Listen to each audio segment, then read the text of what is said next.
रोक एकेडमी के digital platform पर आप सभी का हार्दिक स्वागत है। आज का हमारा डिस्कशन का बिंदु रहने वाला है CET graduation. CET graduation exam के रिगार्डिंग जनरल हिंदी के सिलेबस के रिगार्डिंग, साथ ही साथ हमें देखेंगे कि प्रीवियस एग्जाम हुए हैं, जो 4 शिफ्ट में एग्जाम हुए थे, उनमें किस टाइप के क्वेश्चन पूछे गए थे तथा आने वाले समय में जो सीईटी होनी है उसमें किस टाइप के क्वेश्चन पूछे जा सकते हैं। जैसे राजस्थान कर्मचारी चयन बोर्ड द्वारा 27 तथा 28 सितंबर को 4 शिफ्ट में एग्जाम होनी है। उसी के ध्यान में रखते हैं हम सबसे पहले देखते हैं सिलेबस। संधि और संधि विच्छेद। संधि और संधि विशेष संज्ञा, सर्वनाम, विशेषण, क्रिया विशेषण, कारक, अवयव। फिर है समास भेद तथा समासिक पदों की रचना और उनका विग्रह। उपसर्ग एवं प्रत्यय, विलोम शब्द, पर्यायवाची शब्द, अनेकार्थक शब्द। ध्वनि ध्वनि एवं उसका वर्गीकरण। पारिभाषिक शब्दावली, अंग्रेजी भाषा के पारिभाषिक शब्दों के समानार्थक शब्द।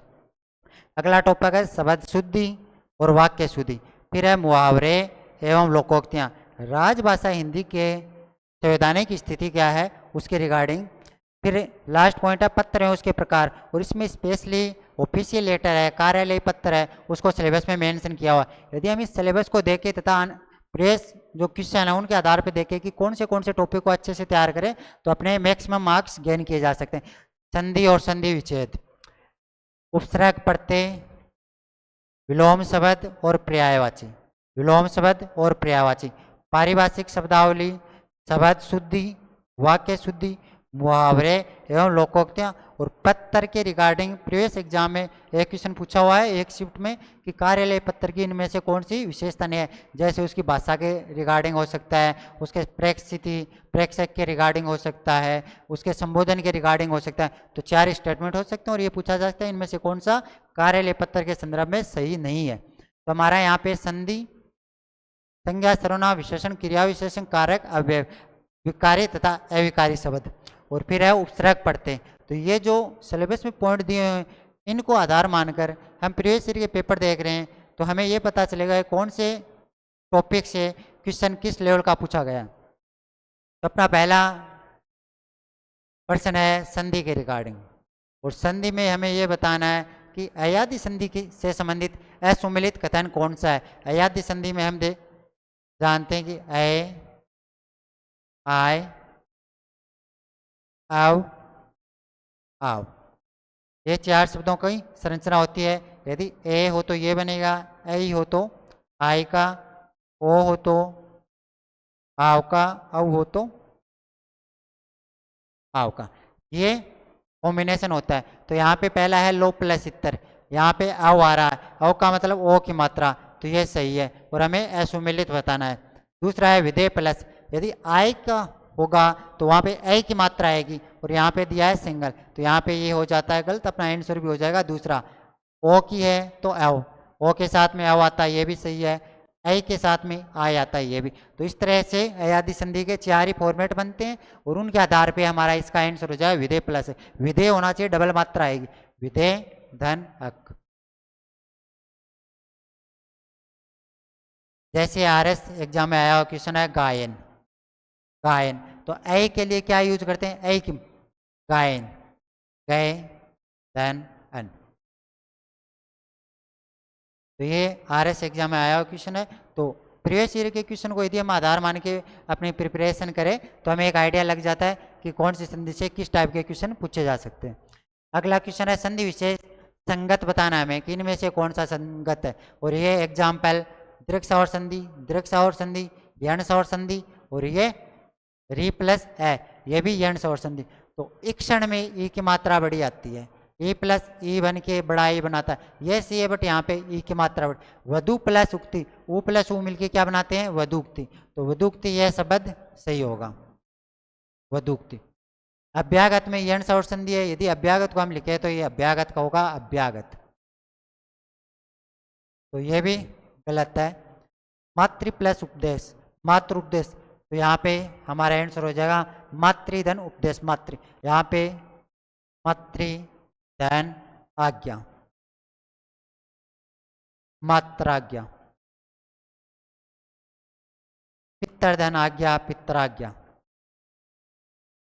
पितृधन आज्ञा, पितराज्ञा। यह प्रीवियस एग्जाम में आए हुए दोनों क्वेश्चन है। आगे बढ़ते हैं। संधि की दृष्टि से संगत विकल्प बताना है हमें। थोड़ी देर पहले हमने देखा था यदि आय की मात्रा आ रही है यहाँ पे, तो यहाँ पे विधेय ये होना चाहिए था, विधेय प्लस इक्का, विधायी का। तो हमें क्या बताना है, संगत तो ये तो असंगत है, स्त्रियोचित शब्द ऐसे होगा, स्त्रियोचित।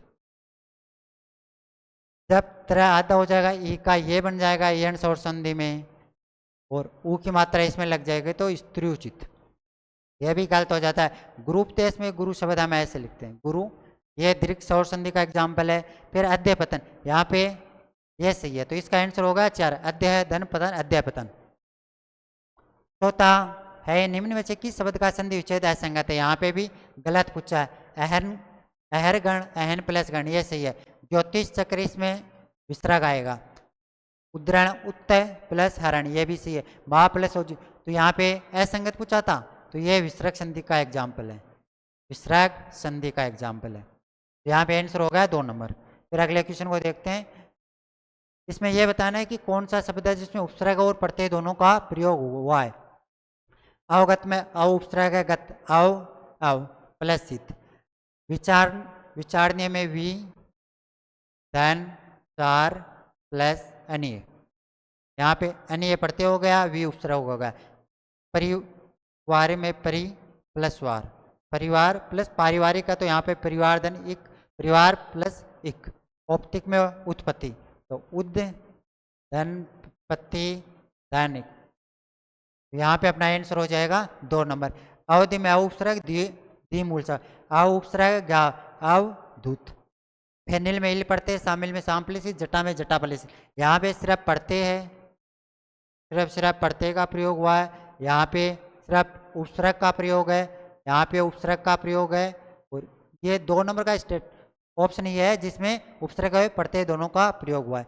अगला क्वेश्चन है, किस विकल्प के सभी शब्दों में 2 से अधिक उपसर्ग। हमें ये बताना है कि कौन सा शब्द है, ऑप्शन में दिए हुए हैं कि 2 से अधिक उपसर्ग है। अध्यापक में अधि प्लस आपक एक उपसर्ग है। पारितोषिक में परि प्लस तोष प्लस इक, परि यहाँ पे उपसर्ग हो जाए, तोष मूल से एक पढ़ते हैं। प्राचार्य प्लस प्र प्लस आचार्य प्लस उपसर्ग, यहाँ सैदन अनुभूति। प्रति प्लस वाद, ए प्लस ज्ञान प्लस था। तो हम इसको देखते हैं दूर व्यवसाय, दूर अधि धन अव प्लस साय, 2 से अधिक उपसर्ग हो गए यहाँ पे, दूर अधि और अव। समुदाहरण में देखें तो सम उद आ धन हरण, यहाँ पे भी 2 के अधिक, सम उद आ, 2 से अधिक 3 उपसर्ग है, तो अपना आंसर हो जाएगा यहाँ पे ऑप्शन नंबर 3। अगला क्वेश्चन है, असंगत बताना है हमें। सोकार, सो कुमारी, 2 उपसर्ग, सो कुमारी, सु धन कुमार धन, ये सब। यहाँ तो सिर्फ एक उपसर्ग है, तो ये स्टेटमेंट गलत। और असंगत पूछा, अपना ये ऑप्शन नंबर 1 करेक्ट है। प्रत्युत सुख में परि और उत्सर्ग दोनों उपसर्ग है। वहीं प्रागैतिक, प्राग प्लस ऐतिहासिक एक पढ़ते हैं, प्राग मूल शब्द है, इतिहास मूल शब्द है, प्राग उपसर्ग है। अप्रत्यक्ष में है और प्रति दोनों उपसर्ग है, तो यहाँ आंसर नंबर 1 सही है। अरण्य का पर्यायवाची पूछा है। अरण्य का होता है विपिन, अटवी, जंगल, कानन। तो यहाँ पे एक, जबकि वाटिका, उपवन, बाग, ये बगीचा है, उसके पर्यायवाची शब्द है। अगले को देखते हैं, किस विकल्प के सभी शब्द अर्जुन के पर्यायवाची है। धनंजय, पार्थ कौन थे, ये अर्जुन के। यदि इस टाइप का क्वेश्चन और हमें 3 या 4 ऑप्शन में दिए हुए पर्यायवाची, यदि हमें वो सभी नहीं आ रहे हैं, तो हमें इनमें से कूट में से एक ऐसा शब्द लेना है कि वो किसी और का यदि पर्यायवाची निकल जाए, तो फिर अपना यहाँ से आंसर सही कर सकते हैं। जैसे माधव को देखिए, माधव कृष्ण जी का पर्यायवाची है। यदि हम नदीस को देखें, ये समुद्र का है, ये समुद्र का पर्यायवाची। रजनी, यामिनी, निशी, ये रात या रात्रि। तो यदि हमें इनमें से एक एक ऑप्शन का भी पता चल जाएगा, तो हम यहाँ पे इसको सही कर सकते हैं। अगला है, किस विकल्प में उचित विलोम मतलब सही विलोम कौन सा है। जटिल है, जटिल का होता है सरल, जटिल का होता है सरल। कर्कश का मधुर्य सही है। संधि का होता है विग्रह, व्यास का होता है, समास का होता है व्यास, व्यास समास संधि विग्रह। अनिवार्य का होता है ऐच्छिक, अनिवार्य का होता है ऐच्छिक। तो अपना आंसर हो जाएगा यहाँ पे कर्कश का मधुर, ये उपयुक्त विलोम शब्द है। असंगत विलोम युग्म का चयन करना, हमें ये बताना है कि इनमें से कौन सा विलोम शब्द है युग्म। अध्यम का होता है उत्तम, अध्यम का होता है उत्तम। आज्ञा का होता है अवज्ञा। अग्रज का अनुज, अग्रज बड़ा भाई होता है, अनुज छोटा भाई। सदा से दुरा से, ये सही है। असंगत पूछा तो ऑप्शन नंबर 2 भौतिक आध्यात्मिक आवक का परवर। तेजस्वी निस्तेज समास का व्यास जो हमें अभी देखा था, संधि का विग्रह था, समास का व्यास था। तो यहाँ पे एकदम का तो उत्तम होगा, आज्ञा का अवज्ञा होगा। विलोम शब्द की दृष्टि से संगत विकल्प का चयन कीजिए। जैसे सीटी 4 शिफ्ट में एग्जाम हुई थी, पहली शिफ्ट में वो क्वेश्चन था आज्ञा का, सेम यहाँ पे रिपीट हुआ है। आज्ञा का अवज्ञा, अधुना नूतन अस्ति नास्ति। अध्यम का उत्तम, अज्ञ का विज्ञ, अग्र का। तो यहाँ पे क्या पूछा, संगत। तो अध्यम का उत्तम, अज्ञ का विज्ञ, अग्र का पस, यहाँ पे ये सही है। अधुना नूतन यहाँ पे ये गलत हो जाए। आदित्य का पहाड़ के ऊपर की भूमि होती है, जबकि उपते का पहाड़ के नीचे की भूमि। आगम का अनागत, ये गलत हो गया। ग्राम का नागर होता है। उदात का अनुदात, ऐश्वर्य अनैश्वर्य, ये यहाँ पे सही है। तो आंसर 2 नंबर। अगला है कंटेम्प्ट के लिए प्रयुक्त पारिभाषिक शब्दावली। यहाँ पे पारिभाषिक शब्दावली से कंटेम्प्ट हम नॉर्मली बोलते हैं कंटेम्प्ट ऑफ कोर्ट, न्यायालय की अवमानना। तो यहाँ पे कंटेम्प्ट का अर्थ क्या होगा, अवमानना। डिक्लेरेशन घोषणा तो आलेख डीड होती है। सम्मति कंसोलिडेटेड होता है। इस विकल्प में एलोकेशन शब्द का, एलोकेशन होता है नियतन, एलोकेशन होता है नियतन।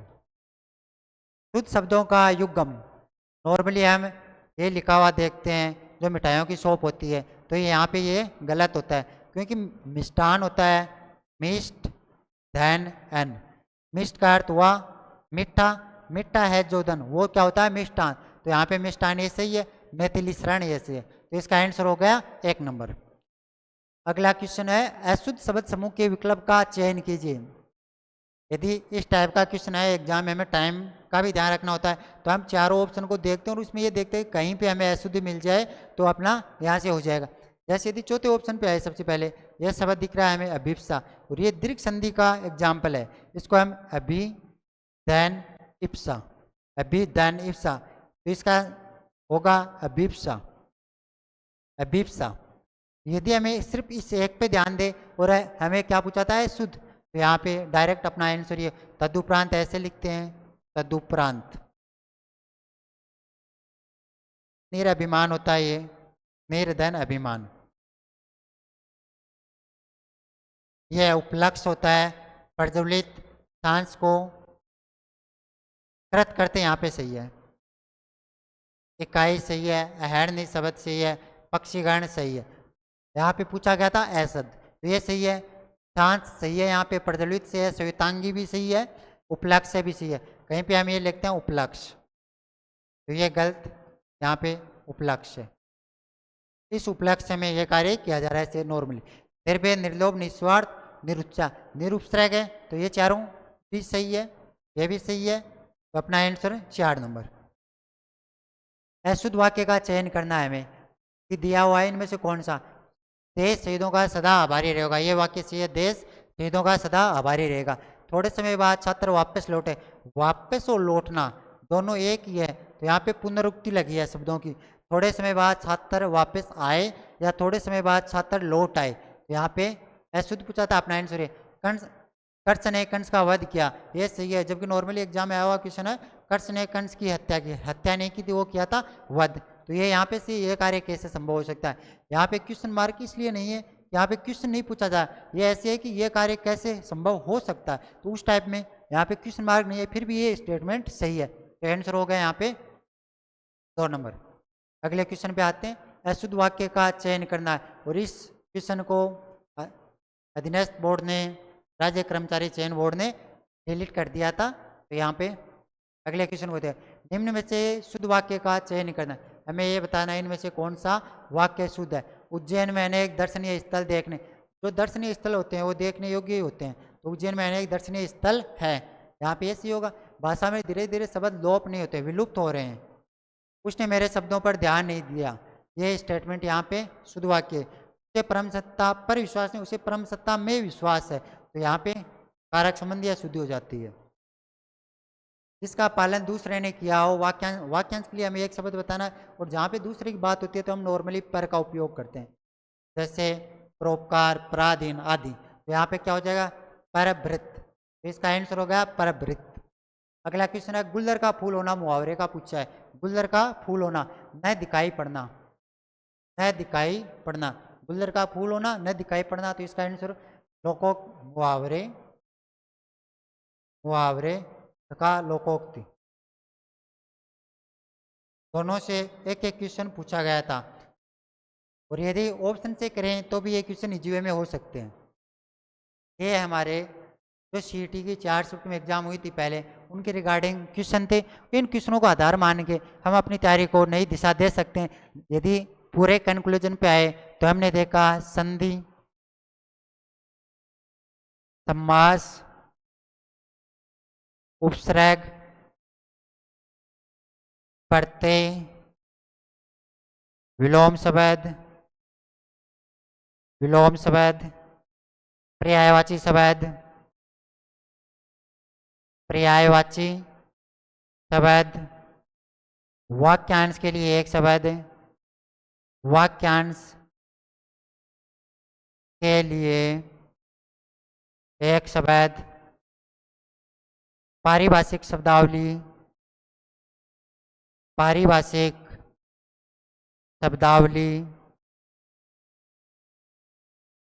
मुहावरे तथा लोकोक्तियां, मुहावरे तथा लोकोक्तियां, लोकोक्तियां। ये वो बिंदु है जो हमारी चाहे आरएस एग्जाम हो, चाहे पीएसआई एग्जाम हो, या फिर कोई भी एग्जाम जिसमें हिंदी को सम्मिलित किया हुआ है, तो ये कॉमन टॉपिक है। और इनसे हमने क्वेश्चन देखा था, एकदम बेसिक से पूछे गए थे। जब हम विकारी तथा अविकारी, विकारी तथा अविकारी शब्दों की बात करते हैं, तो वहाँ से 2 या 3 क्वेश्चन पूछे गए थे। वो भी जैसे संज्ञा से विशेषण बना हुआ था, भाववाचक संज्ञा से किस तरह दूसरे में चेंज किया जा सकता, उसके रिगार्डिंग क्वेश्चन थे। जैसे कार्यालय पत्र अपने सिलेबस में था, तो कार्यालय पत्र का 4 स्टेटमेंट थे, जिसका क्वेश्चन था। लोकोक्ति का एक क्वेश्चन था, मुहावरे का हमने देखा था गुल्लर का फूल होना। तो ये अपनी प्रीवियस पेपर एनालिसिस तथा सिलेबस एनालिसिस के बाद में यदि हमें मैक्सिमम मार्क्स गेन करने हैं, तो इन टॉपिकों को यदि हम रिवीजन करें, अभी टाइम बहुत कम है, तो इनका प्रीवियस ईयर के जो क्वेश्चन है, प्रीवियस ईयर क्वेश्चन पेपर्स हैं, PYQs हैं, यदि उनकी भी प्रैक्टिस कर ले तो अपना यहाँ से क्वेश्चन सही हो जाएगा।